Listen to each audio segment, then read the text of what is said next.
empecemos respecto a los delitos contra la administración pública, delitos de corrupción de funcionarios, específicamente cohecho. ¿Qué es lo que caracteriza a una persona que pertenece a una institución pública llamado Estado, que tiene una relación laboral y funcional? ¿Será que sirve a la sociedad con imparcialidad? Por supuesto que sí. Asimismo, un funcionario o servidor público respeta los plazos y procedimientos, procura velar por el interés de todas las personas, actúa con honradez y denuncia actos irregulares. Teniendo en cuenta ello, los delitos de cohecho son delitos de infracción del deber, porque van a ser de una relación que existe entre el funcionario público o el servidor público y la institución llamado Estado. Entonces, al pertenecer a la institución pública, este tiene deberes y obligaciones, los cuales van a estar establecidos tal vez en un MOB, en un ROB y entre otros. Y evidentemente estaremos frente a un delito de cohecho cuando se haya infringido ese deber. Ahora, para poder sentar las bases, veamos cuáles son las diferencias entre el servidor público y un funcionario público. Pero además tenemos el funcionario de facto. El servidor público entonces realiza funciones de utilidad social. Por ejemplo, podrían ser los asistentes en función fiscal. Y el funcionario público son las que realizan funciones públicas, representan al Estado, y como ejemplo podemos poner a un juez. ¿Y cuándo será considerado un funcionario de facto? Según la Casación 442-2017 ICA, en el fundamento 33, nos señala que podemos reconocer a un funcionario de facto, por ejemplo, al director del hospital con el cargo vencido. Sigue ejerciendo hasta que se nombre a un nuevo director. En ese caso estaríamos frente a un funcionario de facto. Ahora bien, ¿cuál es la naturaleza de los delitos de corrupción de funcionarios? En este caso, del cohecho. El bien jurídico protegido será el correcto funcionamiento de la administración pública. ¿Y qué es lo que entendemos con el correcto funcionamiento de la administración pública? De que un funcionario y un servidor público tiene que actuar con imparcialidad. Siempre tiene que priorizar los intereses del Estado, porque está sirviendo a la sociedad. Cosa diferente a alguien que puede encontrarse en el ámbito privado. Y en este tipo de delitos, el agraviado es el Estado, el cual es representado por un procurador. Y los delitos de cohecho son considerados especiales, porque este tipo de delitos solamente serán cometidos por servidores públicos y funcionarios. El tercero que participa será considerado cómplice. Y este tipo de delitos son delitos de la infracción del deber. Y si ellos van en contra de sus deberes, entonces estaremos frente al delito de cohecho. Ahora bien, teniendo en cuenta ello, vamos avanzando y señalemos que en el Código Sustantivo, en el título 18, capítulo 2, sección 4, está establecida el delito de cohecho. En el artículo 393, 394, 395, 397, 398. Para que se nos quede de manera clara este tipo de delitos, vamos a realizar en principio una simulación de un caso práctico. y posteriormente vamos a señalar casos reales. Veamos. El subgerente de tesorería de una municipalidad, que vendría a ser el sujeto activo, solicita un beneficio de 3.000 soles a un proveedor de la municipalidad X. El verbo rector en este caso es solicitar. Veamos la actuación del funcionario o del servidor. ¿Para qué solicita? Solicita para que se le pague por el monto de 20.000 soles por telas que facilitó a dicha municipalidad. Pero verifiquemos si dentro de sus funciones o deberes de este subgerente de tesorería se encuentra el de pagar el monto que se le adeuda al proveedor. Veamos. Según el artículo 56 y 57 del ROP, el subgerente de tesorería se encarga de la fase de ejecutar el pago. Pero antes de pagarle, existe otra fase, que es la fase de aprobación del pago. Y para ello, la municipalidad nombró un grupo de subgerentes mediante una resolución de alcaldía. Díganme ustedes, si el subgerente de tesorería no tiene la facultad de poder realizar el pago sin antes de ser aprobada, definitivamente, en este caso, no estamos frente a una infracción del deber. Analizando el caso, no nos encontramos frente a ningún delito de cohecho, porque para que él infrinja su deber, primero se tenía que haber aprobado el pago por ese grupo de subgerentes, porque así lo señala el ROP. Entonces, en este caso simulado nos damos cuenta de que este tipo de delitos requieren necesariamente infringir un deber. Asimismo, señalemos cuándo se consuma este tipo de delitos. Utilicemos el iter crímenes del delito. Tenemos la fase interna y la fase externa. Y para ello ustedes pueden revisar la casación 37-2018 Cusco. Tenemos la fase de ideación, deliberación y resolución.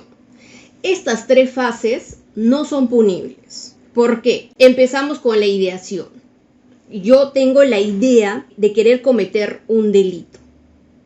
Y entonces entro a la segunda fase, que es la fase de deliberación. En esa fase, la ideación es sometida a una autocrítica.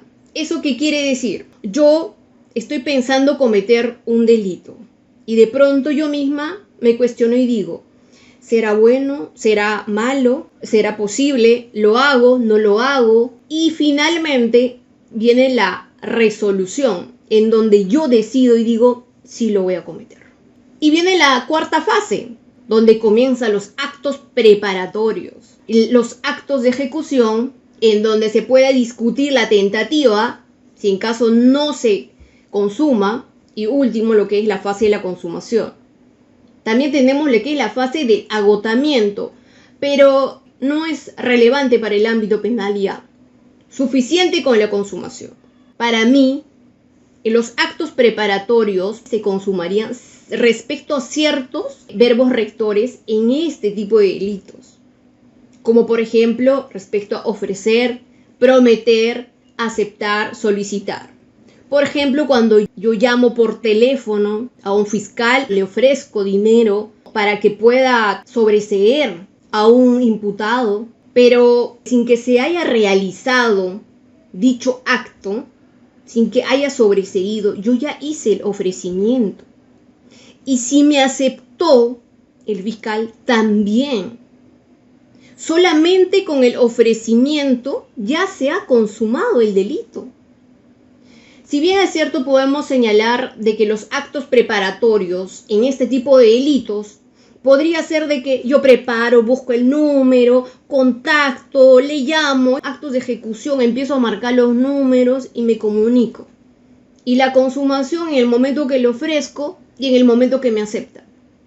independientemente de que se haya realizado esa promesa de sobreseer o yo de entregarle dinero. En muchos casos he escuchado que muchos imputados señalaban de que, pero si yo nunca le entregué el dinero, pero si nunca me entregó los documentos que le pedí.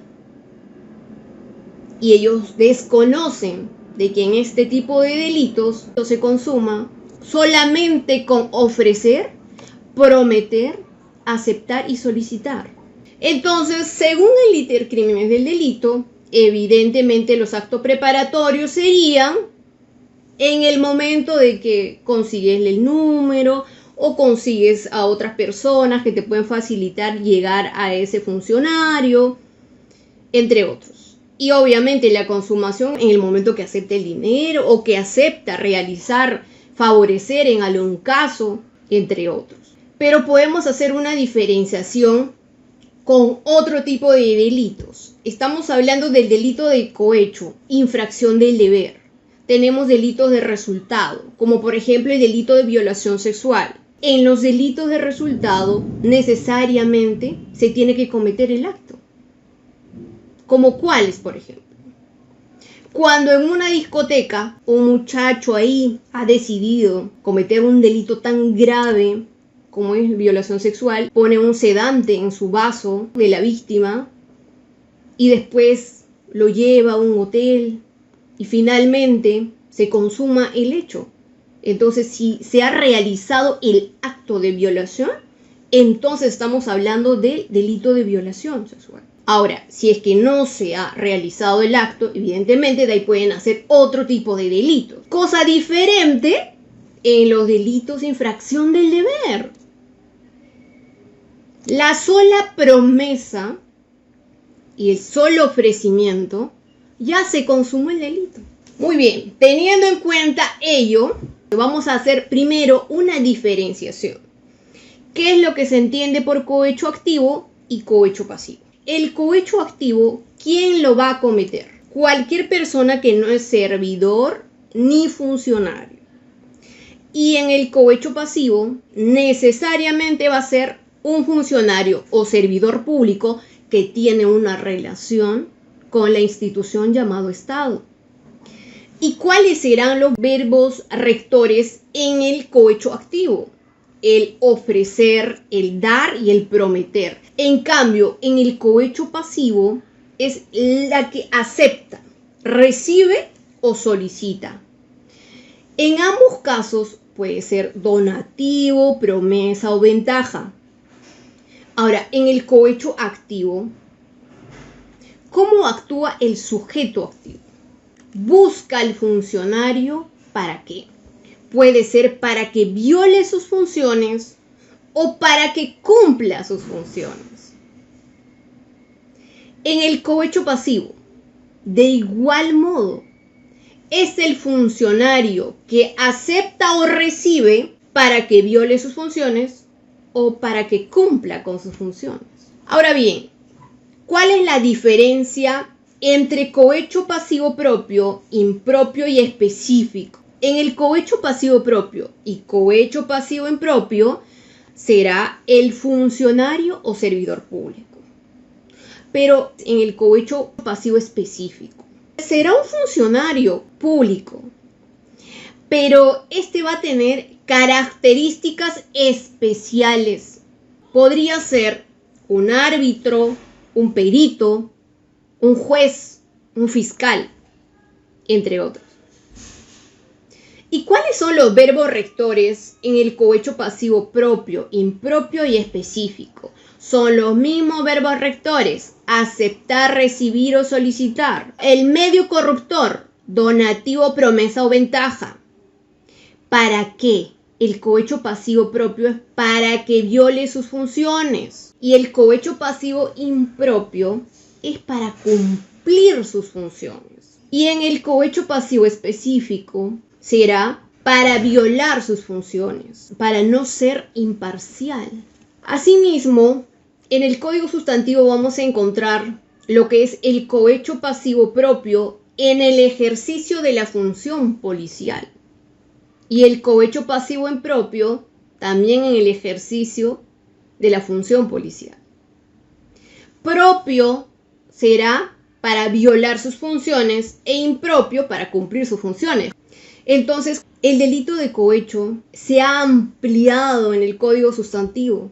Asimismo, tenemos lo que es la diferencia del cohecho activo. Tenemos el cohecho activo genérico, el cohecho activo transnacional, el cohecho activo específico y el cohecho activo en el ámbito de la función policial. ¿Cuáles son los verbos rectores?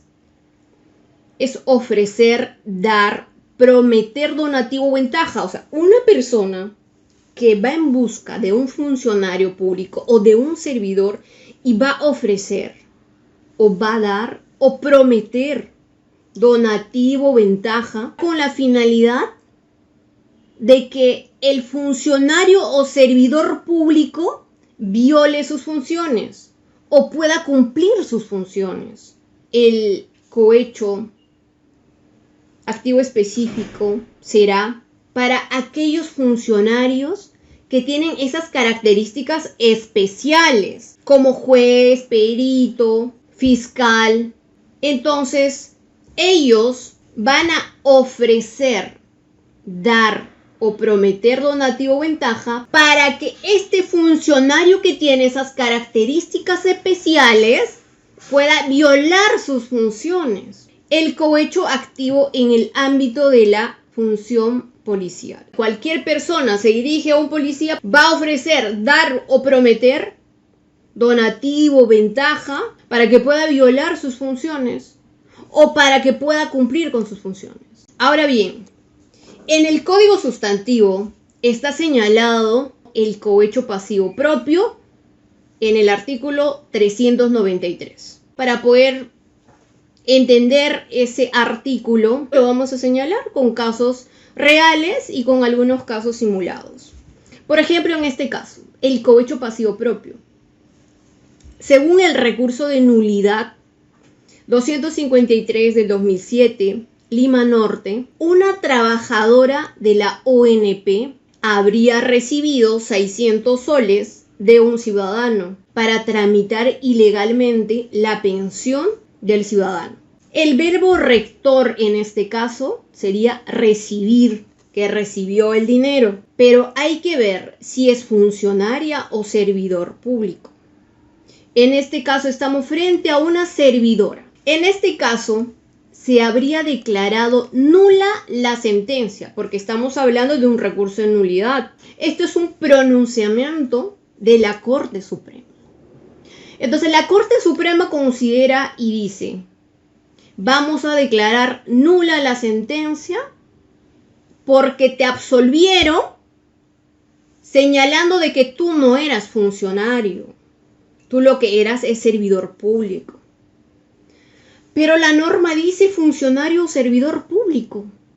Y que también se habría acreditado de que efectivamente habría infringido su deber.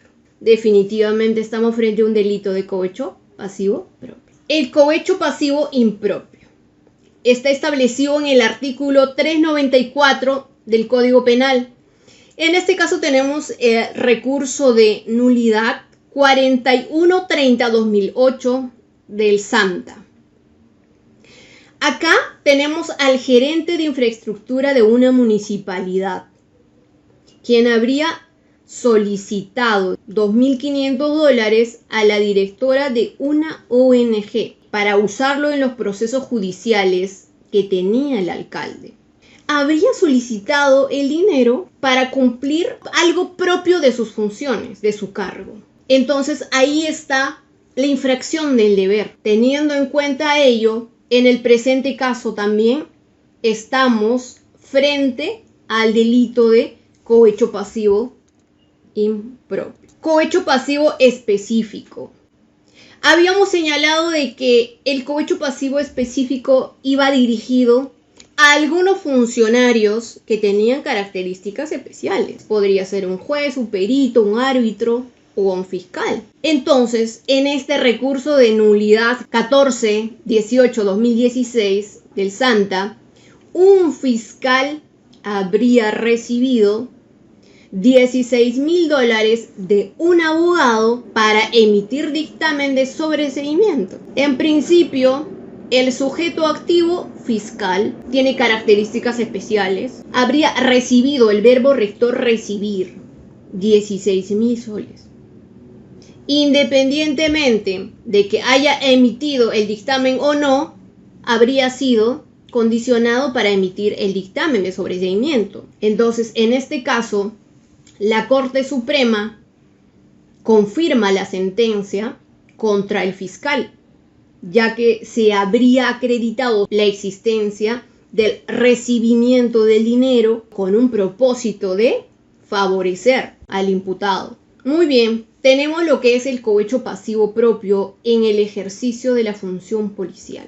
Entonces, en principio, el sujeto activo tiene que ser un efectivo policial. Vamos a colocar acá un caso simulado. El caso Vargas, un policía que habría solicitado 300 soles a un chofer con la finalidad de no llevar su vehículo al depósito municipal y desaparecer la documentación. Sujeto activo, policía.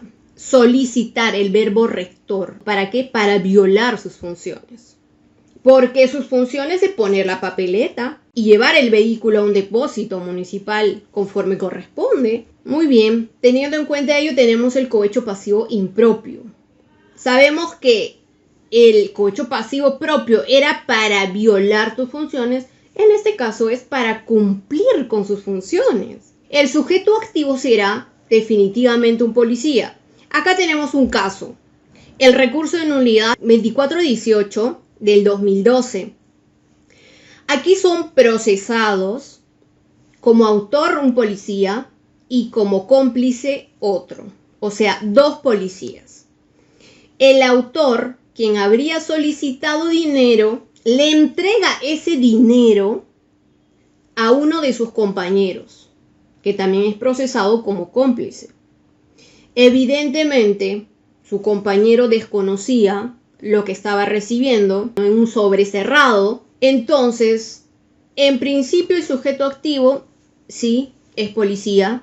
El verbo rector solicitar, ¿para qué? Para cumplir sus funciones. Entonces, teniendo en cuenta el recurso de nulidad, tomamos conocimiento de que se habría absuelto al policía presunto cómplice y al autor se le condena. ¿Y por qué se le habría absuelto al policía cómplice? Porque no se habría acreditado el dolo.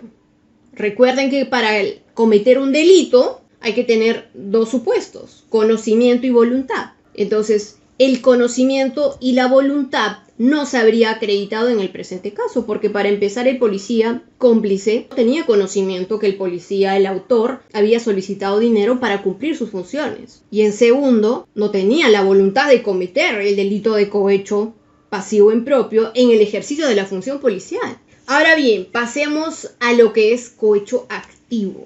Tenemos el cohecho activo genérico. En este caso, es cualquier persona, hemos señalado. Entonces, según el recurso de nulidad 2679 del 95, en este caso, señala la Corte Suprema que una mujer es detenida en presunta flagrancia. Entonces, ¿qué es lo que habría ofrecido esta señora? Tener relaciones sexuales, para que el policía lo dejara libre, porque ella se encontraba detenido. Pero, sin embargo, en este caso, no hubo una sentencia condenatoria por falta de medios probatorios. Teniendo en cuenta ello, pasemos al cohecho activo específico.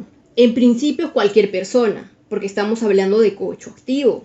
Y si es específico, en este caso, tenemos un ejemplo del recurso de nulidad 454-2014 Amazonas, en el cual señala de que un abogado y su patrocinado habrían entregado 500 soles a un fiscal provincial y lo habrían dejado el encargo a un asistente en función fiscal para que agilice su denuncia contra un tercero. Entonces también es procesada el asistente en función fiscal, porque a él le entregaron un sobre cerrado y evidentemente ella desconocía.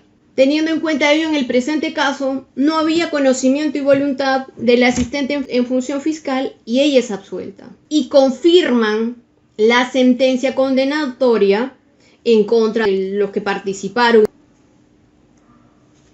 Cohecho activo en el ámbito de la función policial. Esto quiere decir cualquier persona, pero que va dirigido a un policía. Va a ir tal vez para ofrecer, para dar, para prometer un donativo, ventaja, para que viole o para que cumpla sus funciones. En este caso tenemos un ejemplo. Un chofer da 10 soles a un policía de tránsito para que no le ponga una papeleta. Pero entonces, ¿qué es lo que hace este policía en este caso? En el expediente 2474-2018 de la Sala Penal de Apelaciones. En este caso, el policía inmediatamente interpone una denuncia en flagrancia delictiva, porque mira lo que me están dando, 10 soles para que no le ponga papeleta. Y entonces en ese mismo acto es detenido el chofer y es procesado. Entonces en este caso habrían interpuesto un recurso de apelación porque habría sido condenado el chofer porque está conforme con los años de pena que le han dado. Sin embargo, subió en apelación porque no estaba conforme con la reparación civil. Muy bien, teniendo en cuenta ello, hablemos sobre las implicancias de los delitos contra la administración pública, delitos de corrupción de funcionarios, específicamente cohecho, a lo que son sometidos funcionarios o servidores públicos y cualquier persona en calidad de cómplice. Sabemos muy bien que las etapas del ámbito procesal peruano son 4. En principio tenemos lo que es la investigación preparatoria, tenemos la etapa intermedia y el juicio oral. Y lo que es la investigación preparatoria se divide en diligencias preliminares y lo que es la formalización y continuación de la investigación preparatoria. Las diligencias preliminares se dan tan solamente con una sospecha simple y se procederá a formalizar las diligencias preliminares con una sospecha reveladora. Y evidentemente, si esta sospecha reveladora nos da sospecha suficiente después de haber recabado los elementos de convicción, pasaremos a la etapa intermedia, que es la acusación, y finalmente al juicio oral en caso existan medios probatorios. Ahora bien, cuando un servidor público o un funcionario público cae en flagrancia, será detenido inmediatamente. Y si se tiene todos los elementos de convicción, podría ser sentenciado en poquito tiempo. Entonces, las consecuencias que va a asumir un funcionario y servidor público son terribles. Entonces, los servidores públicos o funcionarios públicos que infringen su deber, muchos de ellos van a sufrir un requerimiento de prisión preventiva. Dependiendo, pueden ser 9 meses. En otros casos podría ser hasta 18 meses, cuando el caso se declara complejo. Y si es parte de una criminalidad organizada, 36 meses. Obviamente tiene plazos ampliatorios. Entonces, la reflexión de los servidores públicos y funcionarios públicos es que deben saber de que las consecuencias son muy duras. Si no te dan prisión preventiva, cuando un caso se formaliza, mínimamente te dictan una comparecencia con restricciones. Y cuando te dictan una comparecencia con restricciones, después de darte una regla de roles en el que tienes que cumplir, también te dicen que tienes que pagar una caución. ¿Y cuáles son las consecuencias para los que ya son sentenciados? La pena y la sanción para este tipo de delitos se ha agravado, tanto que han perdido los beneficios penitenciarios. Por ejemplo, muchos de los delitos contra la administración pública no tienen la salida anticipada. Esto que estamos hablando es la etapa de ejecución penal, una vez que han sido sentenciados. Por ejemplo, en la concusión no procede la semilibertad o liberación condicional, el cobro indebido peculado doloso, malversación. Respecto a los otros beneficios, sí efectivamente siguen teniendo. Entonces, la ley en la actualidad es dura respecto a los servidores y funcionarios públicos que infringen su deber. Para poder culminar, realicemos de manera concreta cuál es la diferencia entre algunos de los delitos contra la administración pública. El delito de peculado, cohecho, negociación incompatible y colusión. Veamos en principio. El delito de peculado. Tenemos lo que es el peculado de apropiación y el peculado de uso. ¿Quién es la que lo comete? Necesariamente funcionario público y servidor público. ¿Cuál es el verbo rector? Se apropia. Eso es lo que se tiene que acreditar en este tipo de delitos. El peculado de uso, usa para sí o para terceros. Se tiene que acreditar que sea usado. ¿Cuáles son los medios corruptores en este caso? Podría ser caudales y efectos a cargo del funcionario, como por ejemplo el dinero, bienes. Tendría que ser un gerente de finanzas, un tesorero. Sí se requiere un perjuicio económico en el peculado por apropiación. Y por eso es que la Corte Suprema dice, para este tipo de delitos tienes que presentarme una pericia. Y esa pericia contable tiene que acreditar de que se ha causado un perjuicio al Estado. Ahora, en el peculado de uso no es necesario una pericia, no es necesario acreditar el perjuicio. Simplemente acreditar de que se ha usado de manera indebida. Muy bien, entonces, ¿cuáles serían las diferencias entre cohecho, peculado, negociación incompatible y colusión? Cuando hablemos de cohecho, infracción del deber. Cuando hablemos de peculado, son delitos de resultado. Cuando hablemos de peculado doloso, peculado culposo sigue siendo infracción del deber. Negociación incompatible, infracción del deber. Delito de colusión, infracción del deber. Pero si hablamos de colusión agravada, son delitos de resultado. Cohecho, ofrecer o entregar, aceptar o recibir para poder cumplir con mi función propia o para violar mis deberes. Y en el delito de peculado tenemos el peculado, el de usar y apropiarse. Entonces, en lo que es peculado por apropiación, necesariamente se tiene que acreditar de que custodiaba y que efectivamente se apropió. Si no es así, no estamos en peculado, estamos frente a una tipicidad para peculado. Y usar, cuando hablamos, por ejemplo, de un carro que habría sido utilizado para otro tipo de uso que no es propio del funcionario.